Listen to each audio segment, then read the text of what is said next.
নমস্কার, কেমন আছেন সবাই? আমার নতুন একটি ব্লগে আপনাদের সবাইকে অনেক অনেক স্বাগত জানাই। আজকে রবিবার, বেলা এখন 12টা বাজে।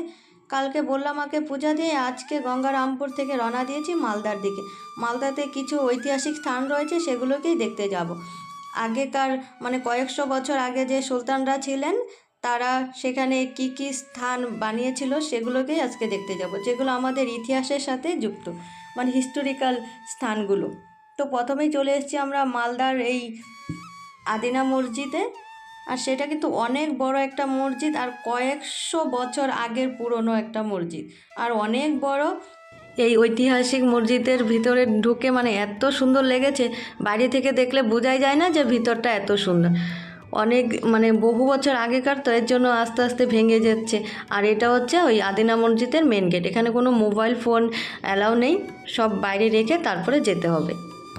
কোনো ভিডিও ফটোগ্রাফি কিছুই করা যাবে না। তো সেই মসজিদটা দেখে তারপরে আমরা আবার হাই রোড ধরে নিয়েছি। এবার যাব মালদার গৌড়ে। সেখানে অনেক, আগে তো আপনাদেরকে বলেই দিলাম, সেখানে অনেক ঐতিহাসিক স্থান রয়েছে। আর এই যে দেখুন, হাই রোডের দুপাশেই একদম আম বাগানে ভর্তি, একদম দুপাশে বিঘাকে বিঘা আম বাগান। আম বাগান দেখে এত খুশি লাগছে। এতদিন বইয়ে পড়েছি আর শুনেছি যে মালদার আম সব থেকে বিখ্যাত, আর এই কাছ থেকে আম বাগান দেখে বেশ খুশি লাগছে। যদিও কপাল খারাপ, এখনকার দিনে তো আর আম নেই।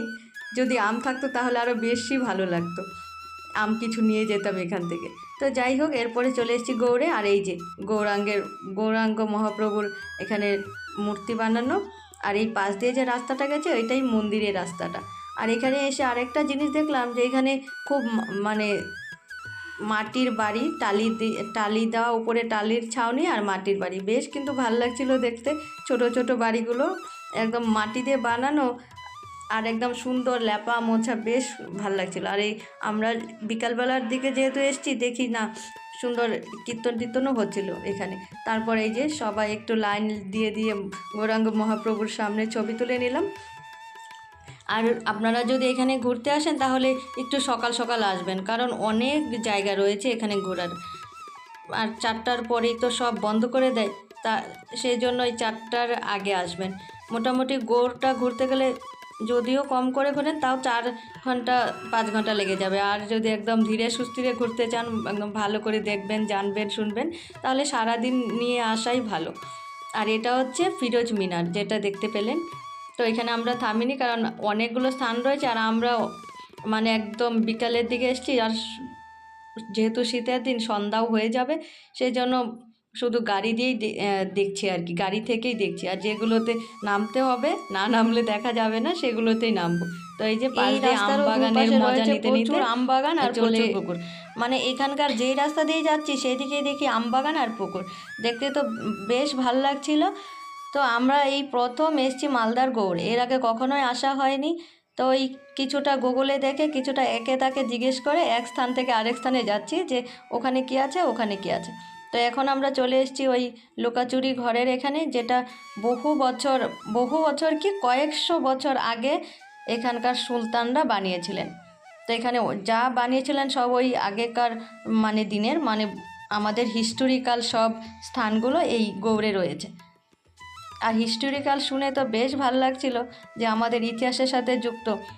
আর যারা ইতিহাসকে ভালোবাসেন বা হিস্টোরিক্যাল কাহিনী জানতে চান, তারা গৌড়ে অবশ্যই একবার এসে ঘুরে যাবেন, বেশ ভালো লাগবে দেখবেন। তারপরে আমরা লুকোচুরি ঘর দেখে চলে এসেছি এই যে চিকা মসজিদে। আর এই এরিয়াটাও কিন্তু বেশ বড়, অনেকটা বড় জায়গা নিয়ে এই চিকা মসজিদটা। আর এটা হচ্ছে রাজবাড়ির ওয়াল। তো আমরা রাজবাড়ি দেখতে বেরিয়েছি, যে এখানে নাকি রাজবাড়িও আছে। সবটাই তো ওই মোবাইল দেখে দেখে সঠিক কোনোটাই জানি না। তো রাজবাড়ি শুধু ওয়ালই দেখতে পেলাম, রাজবাড়ি আর পেলাম না। আর রাজবাড়ির ওয়ালটা তো আপনারা দেখতেই পেলেন কত চওড়া, যেরকম একদম লম্বা, অনেকটা লম্বা আর চওড়া। তো রাজবাড়ি না দেখতে পেয়ে আমরা চলে এসেছি এখন এই জায়গাটাতে। আর এইটার যে নাম কি সেটাই ভুলে গেছি। আর যেহেতু অনেকটা দেরি হয়ে গেছে, আর কিছু স্থান বন্ধ হয়ে গেছে, আবার কিছু স্থান খোলা রয়েছে। এটা যেমন খোলা রয়েছে, এটা দেখতে পেলাম। আর রাজবাড়ি দেখতে গেলে আরও অনেকটা দেরি হতো। রাজবাড়ি কোথায় সেটাও সঠিকটা জানি না, আর অন্ধকারও হয়ে এসেছিল। তো যাই হোক, এখানে আরও অনেক স্থান রয়েছে, মানে গৌড়ে আরও অনেক ঐতিহাসিক স্থান রয়েছে, সেগুলোতে আমরা যেতে পারিনি। কয়েকটা ঘুরেছি আর কয়েকটা ঘোরা হয়নি। আর যখন এখানে কেউ ঘুরতে আসবেন, অনেকেই এসছেন আর অনেকেই আসেননি, যারা ভাবছেন এখানে আসবেন ঘুরতে, তারা আসলে কিন্তু অবশ্যই গাড়ির ব্যবস্থা করে আসবেন। মানে ওই হয়তো বাইক লাগবে, গাড়ি লাগবে, নয়তো টোটো ভাড়া নিয়ে ঘুরতে হবে। মানে একটা জায়গা থেকে আরেকটা স্থান মানে অনেকটাই দূরে, তো সেই জন্য ওই গাড়ির দরকার, পায়ে হাঁটার একটু অসম্ভবই হয়ে যাবে। তো যাই হোক, আমরা কিছুটা ঘুরতে পেরেছি। আর এখানে যারা ইতিহাসকে ভালোবাসেন তারা অবশ্যই এসে একবার ঘুরে যাবেন। তো আমরা এখানে আর একটু সময় কাটিয়ে তারপরে মালদা গৌড় থেকে রওনা দিব শিলিগুড়ির দিকে। তাহলে চলুন, ভিডিওটা এখানে শেষ করছি। ভিডিওটা যদি আপনাদের কাছে ভালো লেগে থাকে তাহলে অবশ্যই লাইক, কমেন্ট, শেয়ার। আর যারা আমার চ্যানেলে নতুন বন্ধু তারা অবশ্যই আমার চ্যানেলকে সাবস্ক্রাইব করে নেবেন। তাহলে আপনারা সবাই ভালো থাকবেন, সুস্থ থাকবেন। আবার আপনাদের সাথে দেখা হচ্ছে নতুন একটা ভিডিওতে।